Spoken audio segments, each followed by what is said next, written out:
आप सभी को मेरा नमस्कार। आप सबका स्वागत है your class your future channel पे। पिछले वीडियो में हमने भाषा की व्याख्या और उस शब्द की उत्पत्ति के बारे में जाना है। भाषा वह माध्यम है जिसके द्वारा हम अपनी बात को दूसरों तक पहुंचा सकते हैं तथा दूसरों की बात को समझ सकते हैं। ठीक है, भाषा यह संस्कृत के भाष्य धातु से उत्पन्न हुई है। आज हम भाषा के विभिन्न प्रकारों के बारे में जानेंगे। भाषा में कुल मिलाकर 3 प्रकार है: मौखिक भाषा, लिखित भाषा और सांकेतिक भाषा। तो आइए आज हम इन प्रकारों को उदाहरण सहित जानेंगे। पहला है मौखिक भाषा। जो भाषा मुंह द्वारा बोलकर प्रकट की जाती है वह मौखिक भाषा कहलाती है, या फिर जिस ध्वनि का उच्चारण करके या बोलकर हम अपनी बात को दूसरों को समझाते हैं उसे मौखिक भाषा कहते हैं। यानी कि यहाँ पर अपनी भावनाओं को, विचारों को, भाव को बोलकर हम व्यक्त करते हैं, प्रकट करते हैं। ठीक है, मौखिक या उच्चारित भाषा दोनों एक ही है, मौखिक और उच्चारित भाषा। ठीक है, तो यह भाषा का बोल चाल का रूप है। तो उदाहरण देखेंगे हम। उदाहरण के लिए भाषण, टेलीफोन, रेडियो इत्यादि आएंगे। तो पहला हम भाषण देखेंगे। आपके स्कूल में, कॉलेजेस में आपको भाषण की प्रतियोगिता तो रही होगी, तो आप वहाँ पर आपने पार्टिसिपेट भी किया होगा।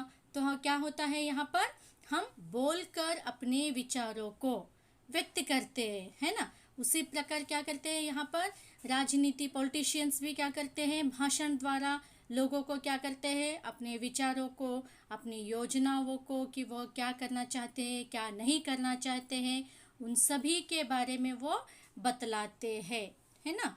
तो वह क्या है, उदाहरण है। और उसी प्रकार टेलीफोन पे बात करना। आजकल हम सभी इतने व्यस्त हैं अपने अपने कामों में कि हमको क्या नहीं है, एक दूसरे से मिलना जुलना, एक दूसरे से बात करना, यह असंभव ही है। तो इसलिए हम क्या करते हैं, फ़ोन का सहारा लेके हम बातचीत करते हैं। और इस कोरोना के महामारी के चलते तो एक दूसरे से अगर हम मिलना भी चाहे तो भी हम नहीं मिल सकते। तो इसलिए हम क्या करते हैं, एक दूसरे से फ़ोन पे ही बात करके एक दूसरे से जुड़े रहते हैं।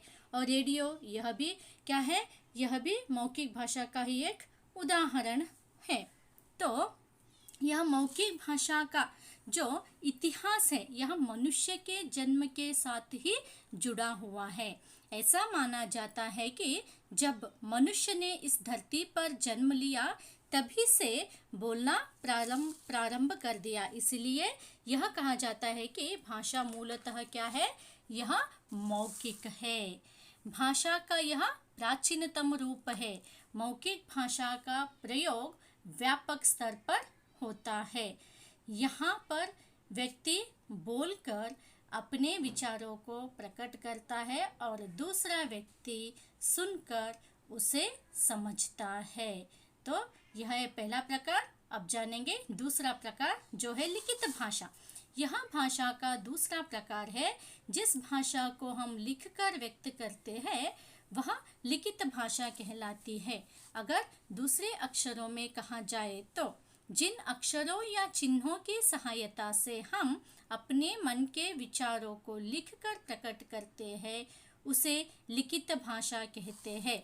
उदाहरण के लिए पत्र लेखन। जी हाँ, यह लिखित भाषा के लिए एक उत्तम उदाहरण है। लेकिन आजकल हमें यह पत्र लेखन भी क्या है, सिर्फ सरकारी और गैर सरकारी कार्यालय में ही हमें दिखाई देता है। लेकिन कुछ बच्चे ऐसे भी हैं जो कि छात्रावास में रहते हैं, यानी कि हॉस्टल में। वो आजकल वो भी क्या करते हैं, आज भी, अभी भी इस ज़माने में भी वो क्या करते हैं, इस पत्र लेखन का सहारा लेकर अपने अध्ययन के बारे में, अपनी खुशहाली के बारे में अपने माता पिता को पत्र लिखते हैं और विषय को बताते रहते हैं। और माता पिता उस पत्र को पढ़कर अपने बच्चों के बारे में जानकारी प्राप्त करते रहते हैं। उसी तरह कहानी, जीवनी, लेख, पत्रिका, यह सब भी क्या है, लिखित भाषा के ही उदाहरण है, जिसमें एक व्यक्ति अपने विचार या मन के भाव को लिखकर प्रकट करता है और दूसरा व्यक्ति उसे पढ़कर उस बात को समझता है। उच्चारित भाषा की तुलना में अगर देखा जाए तो लिखित भाषा का रूप बाद का है। मनुष्य को जब यह अनुभव हुआ होगा कि अपने मन की बात, अपने अनुभवों को दूर बैठे व्यक्तियों तक या फिर आने वाले कई पीढ़ियों तक भी पहुंचानी होगी या पहुंचानी चाहिए, तब इस लिखित भाषा का जन्म हुआ होगा। अतः मौखिक भाषा को स्थायित्व प्रदान करने हेतु उच्चारित ध्वनि प्रतीकों के लिए लिखित चिन्हों का विकास भी हुआ होगा। इसी तरह विभिन्न भाषा भाषी समुदायों ने अपनी अपनी भाषिक ध्वनियों के लिए तरह तरह की आकृति वाले विभिन्न लिखित चिन्हों का निर्माण किया और इन्हीं लिखित चिन्हों को वर्ण भी कहा गया। अतः जहाँ मौखिक भाषा की आधारभूत इकाई ध्वनि है, वहीं पर लिखित भाषा की आधारभूत इकाई वर्ण है। हमें लिखने के लिए क्या चाहिए? वर्ण चाहिए, लिपि चाहिए, है ना। लिखित भाषा के लिए लिपि क्या है? अत्यावश्यक है। तो आइए जानते हैं लिपि के बारे में। लिपि शब्द का अर्थ है लिपना या पोतना। विचारों का लिपना अथवा लिखना ही लिपि कहलाता है।